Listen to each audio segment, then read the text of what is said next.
Welcome acolytes. Today, Genshin VA found out after making wild excuses for her crash out. Now this situation continues. Just gonna move myself a bit so we can see this. I'm gonna be honest, I am baffled how many times freaks like this just look like Gollum and are the most aggressive. It's just, I would have a couple of thousand if I got an euro for every time I see one of those. But hey, let's just start and see how this situation of the hypocritical VA continues. I'm sick to my fucking stomach right now. Literally. I'm also autistic, and I'm not good with words. I'm not.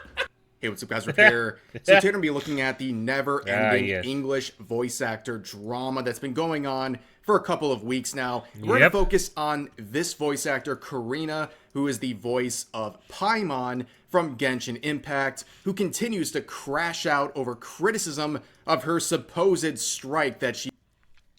Oh wait, so she's the voice of Paimon. Paimon was the little fairy thing that you get at the start, wasn't it? So this is a very secure role you will always be needed. Because this is one of the main characters. Damn. She is supporting against Genshin Impact.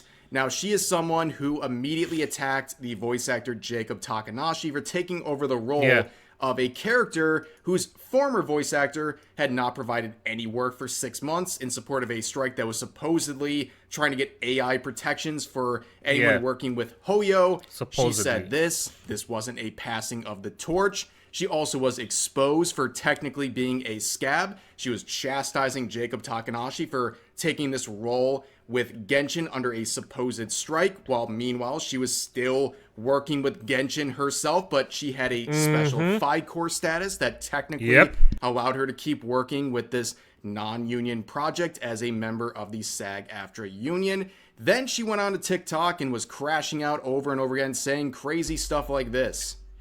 If voice actors, both non-union and union, in a video game want a game to go union, the game should go union. Nobody else's opinion matters. That's it. And YouTubers don't know anything. Just know this is the person who's voicing Paimon. Every time you play that game, this is the person responsible for that character. But with their own research and by the way, some things, this is one of the situations where you just shut the fuck up and do your thing. Especially if you have safe work.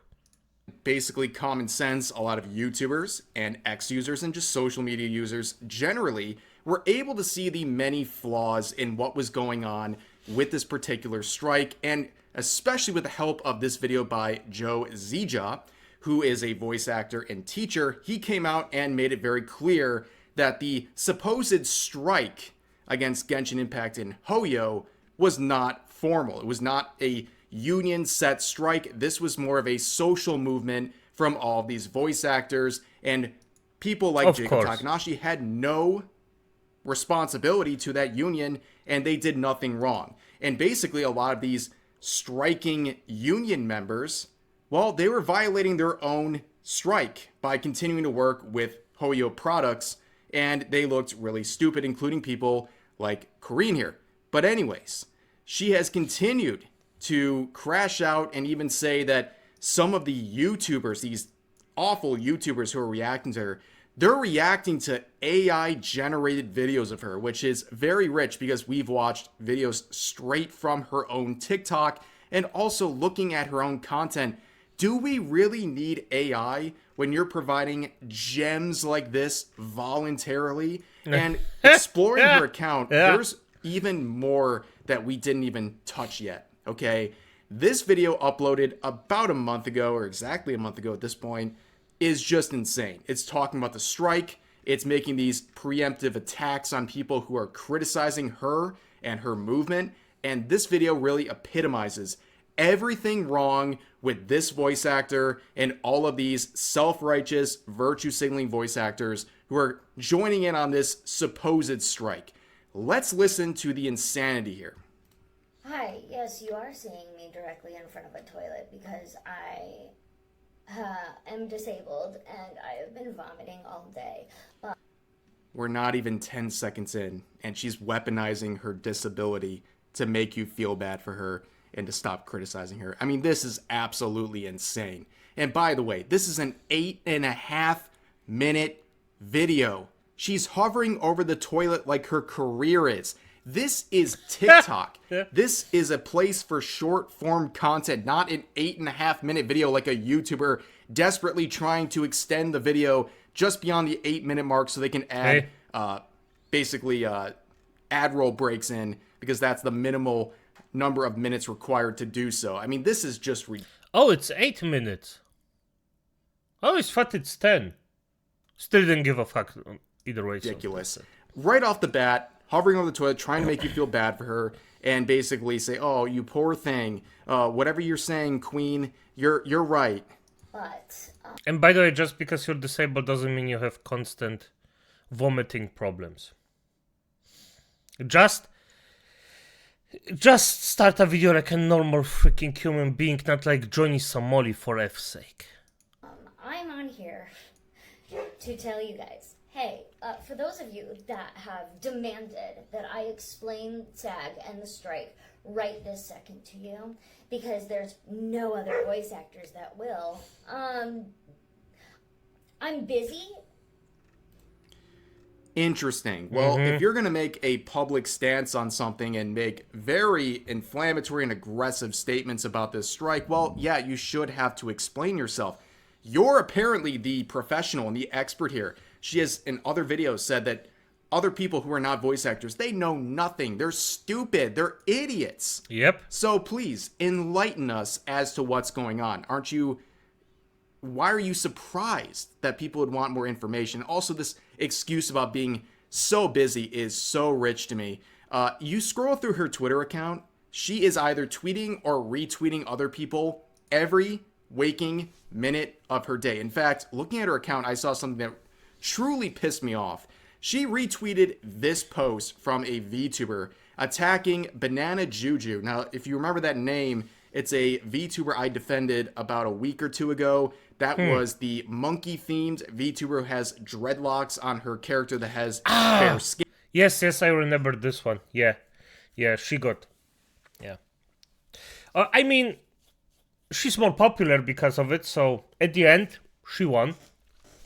And the thing is, that actually profited her after getting the hate. Hey, that's shitty. But you can profit from it very, very big. Very, very big time. If people then start to talk about you. And people are saying it was racist and cultural appropriation and all that stuff. And everyone rallied behind Banana Juju, and they gained a very quick following on social media. Now people are attacking Banana Juju for posting AI art that she clearly said was AI art and was not trying to pass off as legitimate. And you could see Karina retweeting someone attacking her and all of this stuff and saying, you know, she's bootlicking Asmongold and we're doing all this nonsense. So clearly Karina has a lot of time. So I don't buy this excuse at all. I just wish I had the same amount of time as this freak. I wish. Because even if I just cannot be every waking minute of my life, unlife, acolytes, and just watch Twitter. I wish I had the luxury. This would be so brain dead and so freaking good for my soul probably, but no, 24/7 working. I even ate right now, like I am eating while I am recording. The sauce tastes good, but for F's sake. Vomiting into this toilet every 5 seconds. But also, tell me that you've never fucking tried to look for this information without telling me you've never tried to fucking look for this information. Not only me have I been public on here, but literally there are so many actors that have been on social media trying to explain what's going on. Kyle McCarley has posted stuff. There's literally Xeno's trying to post stuff right now about what's going on. It's like the bullshit's just coming out of her mouth. You know, she can't even help. It's a natural reflex. Also, can we talk about these camera angles? What is going on? You know, like, okay, you're sick. That's fine.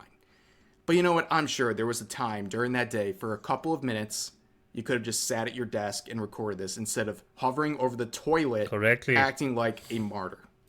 But SAG-AFTRA even has virtual town. And by the way, the angle she's using, it makes you fat. If you have a camera, just try it out, acolytes, and you record where you can see your chin up, you will look fat. But if you turn the camera and look from above down, or a bit like the angle is more above down, then you look way slimmer. Town hall meetings that anybody can join for And by the way, a lot of people have a natural double chin. Yes, that I was surprised actually noticing that one.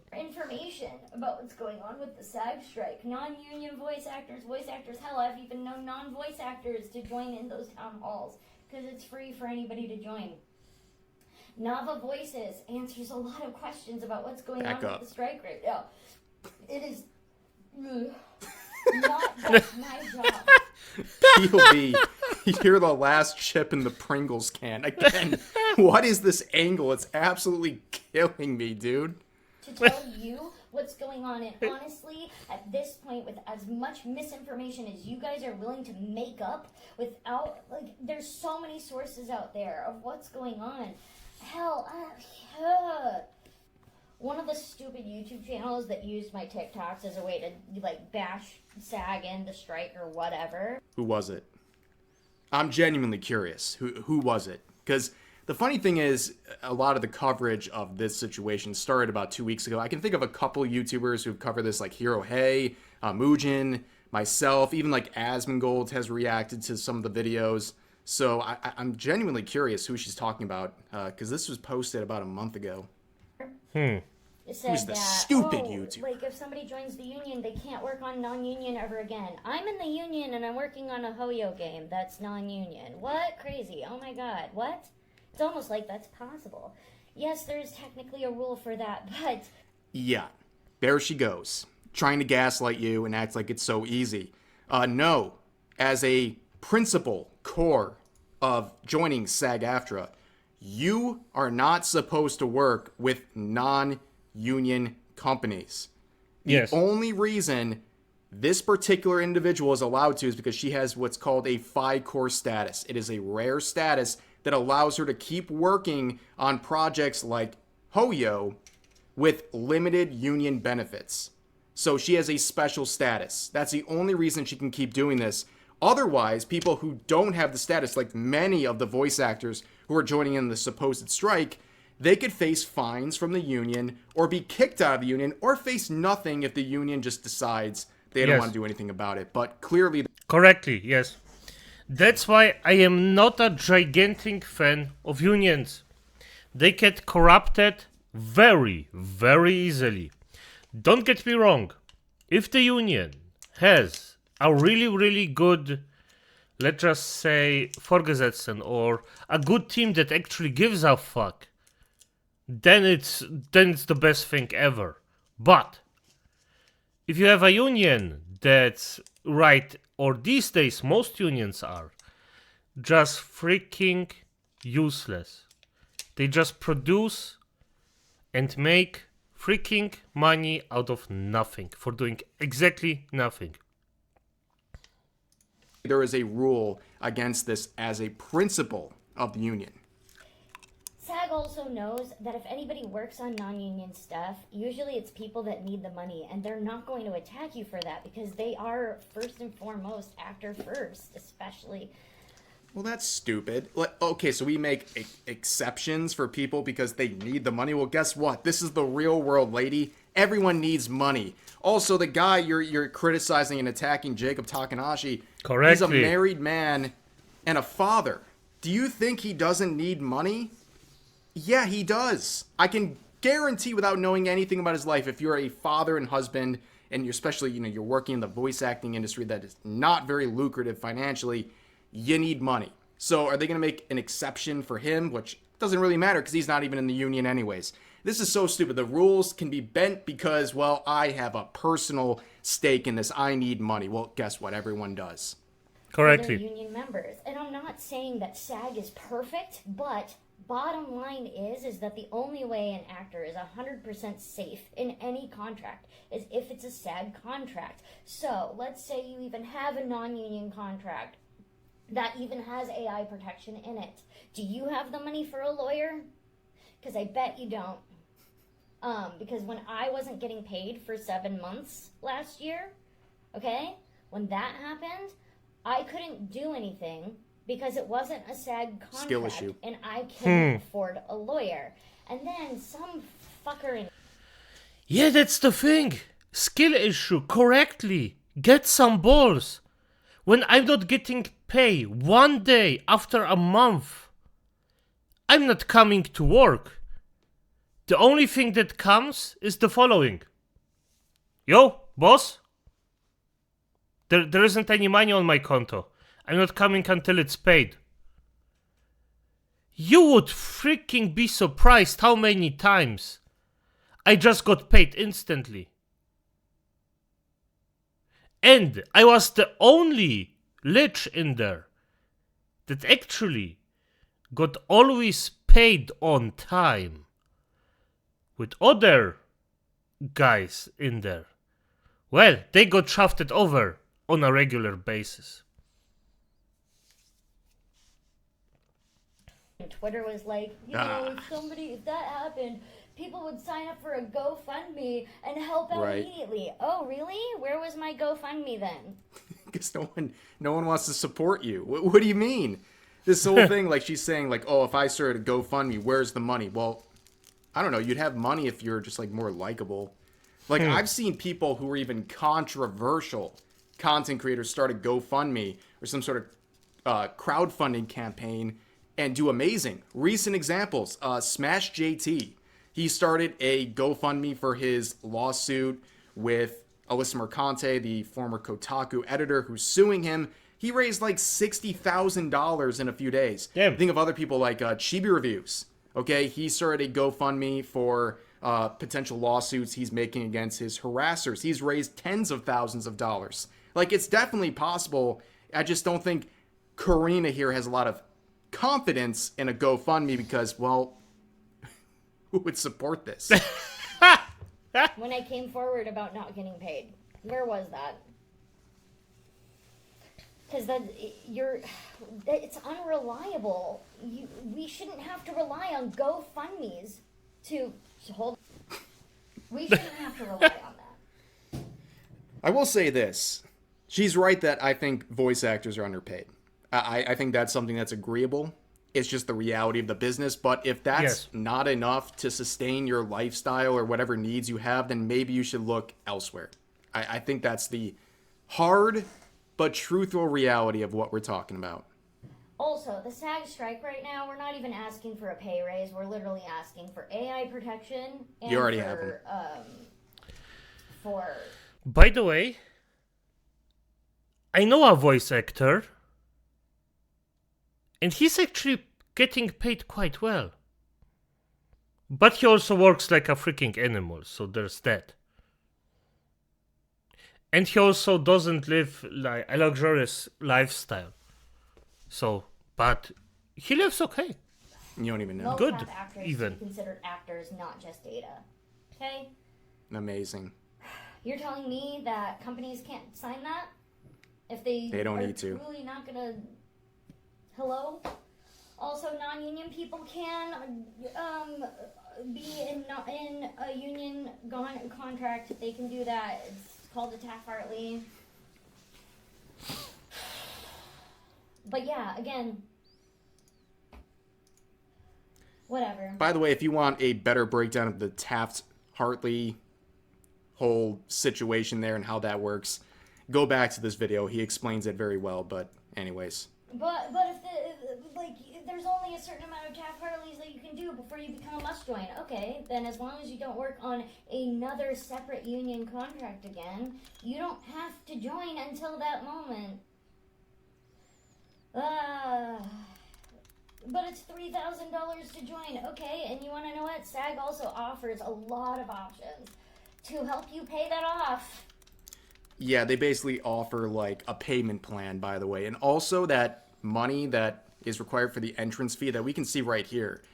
This $3,000, by the way, depends on the state you're in, so it can be even more. As Joe said in his video, his entrance fee was $4,000, which again, as a voice actor, that is a lot of money for them. Yep, They're not it is. making great revenue to begin with, and on top of that, you also have certain requirements, including work dues, that they take a percentage of. So this is actually very, very stringent. And also, as pointed out in Joe's video, you have to make a certain amount of money through union contracts annually to actually collect healthcare benefits, which is a very big thing and something that a lot of voice actors who are joining the union will not be able to obtain. They won't get enough revenue through union contracts to receive those benefits anyways. It is a very, very big deal joining SAG-AFTRA. It's a big commitment and something that shouldn't be just kind of glossed over like she's trying to do here, because for some reason she has such a vested interest in getting people to join this damn union. There's also a 30-day grace period, too. I'm gonna be honest here, yes, because initially a union sounds very good. As I said, I am not a fan, but a union can profit you, if it's run correctly, very heavily. The problem isn't that a union idea is bad. The problem is that the unions are freaking corrupted most of the time, and they don't benefit the little guy as much as they should. That's the biggest problem. Also, you know how long it takes somebody to become a must-join? Usually years. Usually takes years for somebody to become a must-join. Like, come on. I've known people that have been been SAG eligible for 10 years before. So I don't know why people It are sounds freaking like out about incompetence. This is Yep. ridiculous. Also, people are claiming that if something was flipped union, it means all the non-union voice actors would be fired. Super fucking not true.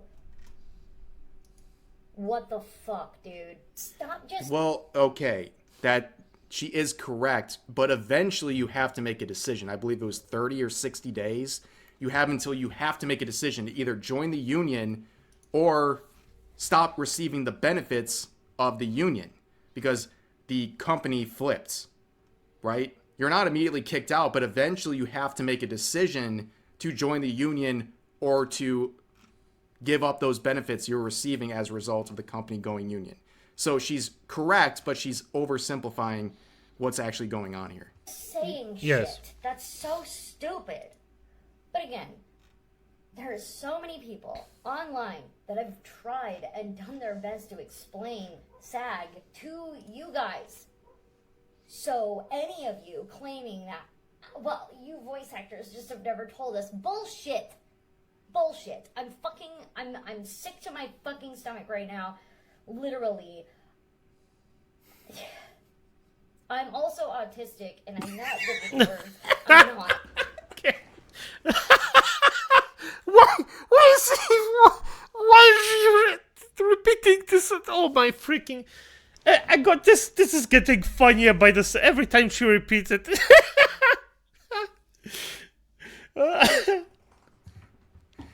Come on, dude. I'm sorry. What are we doing? Like, honestly, what are we doing? Okay, she's over the toilet. She's saying she's autistic. She wants every victim angle she can possibly go for. Yes. This is ridiculous. Okay? What you're saying online is getting criticism because it's ridiculous. You're misrepresenting what's going on here. You're playing the victim constantly. You're cry bullying. You're attacking other people for taking roles at a company that you also are actively taking roles for. This whole thing is ridiculous. And now you have individuals like this weaponizing their own autism diagnosis and their sickness and whatever they're doing right here to make you feel bad for daring to question anything they're doing. This is repugnant. This is ridiculous. This is the absolute state of the English voice acting scene right here. Let's continue on a little more. But that's absolutely bullshit because I've seen it. I've seen it myself. You just didn't look. Because you probably only follow YouTubers and not actual actors. Crazy, I know. Also, somebody brought up the fact that SAG at one point alluded to the fact that non-union actors were less than. First of all, every fucking union actor used to be a non-union actor at some point. So it was a... Well, yeah, of course every union actor was at one point a non-union actor. Like, are you born into the union? What kind of logic is this? Ridiculous statement, but he Fair enough. bring up the fact that the union actors themselves within the union actually blasted SAG for saying that. We all fucking told them off. All of us in the union told them that that was not okay. You want a medal? Also, that didn't happen during this strike. That happened during a previous strike. Why are you just mentioning it now? Because you just learned about it now? Because that's how far behind you are? Makes sense. Oh my god. Do you want people to know about your strike or not? Like, honestly, this is a genuine question. Do you actually want people to know about this? Because it's all about education and people understanding what's going on until they actually do. Then you say, well, you learned about it too late. Or you're a YouTuber. Who cares? This is so ridiculous, man. Bottom line is you are not truly protected as an actor unless it's a union contract. Or you are privately rich and can afford a lawyer yourself. But most voice actors are not rich. I've said that here before. I'm also going to bring up this. Somebody brought up that not every actor wants to join the union. I also call bullshit on that because how else are they going to work for Disney or oh, that's rich. Work for DreamWorks or work on AAA projects like something like Yeah, subtle flex. Anyways, no, there are plenty of people I can guarantee in all walks of life, including voice acting, who don't want to be a part of a union. That's life. A lot of people don't want to be a part of a union. They don't see the benefit, or they think the benefit is not worth it. It's not worth the cost. And also, as we've heard from Joe, for example, joining the union prevents you from about 80% of voice acting opportunities. So the fact that you have some... Damn, I didn't... 80%! You know what? Fuck Disney. I don't want to work. If I have to limit myself to 20% of the potential, fuck this. Union related opportunities doesn't overcome the fact that you've given up a lot because you're not supposed to work on non-union projects as a union member. And of course, it's easy for someone like Karina here to say because, well, she is FICOR status. So she's been able to continue working with Genshin, a non-union contract, despite being a part of the union. She's got this special exemption that she is capitalizing on while chastising others for operating as a independent outside of the union and taking opportunities as they come. But anyways, there's like a minute left. It doesn't get any better. Nothing really important to cover in the final minute or so. So that is going to do it for this. Oh, wait, so he pre-watched this? Okay, good, fair enough. Sadly, I would hope that she at least mentions again that she's autistic. Oh, freak. Acolytes, if you have this unfortunate fate, then believe you me, I'm not making fun of you, but definitely I'm gonna make fun of people like this. This is just... But as it is, Acolytes, good night.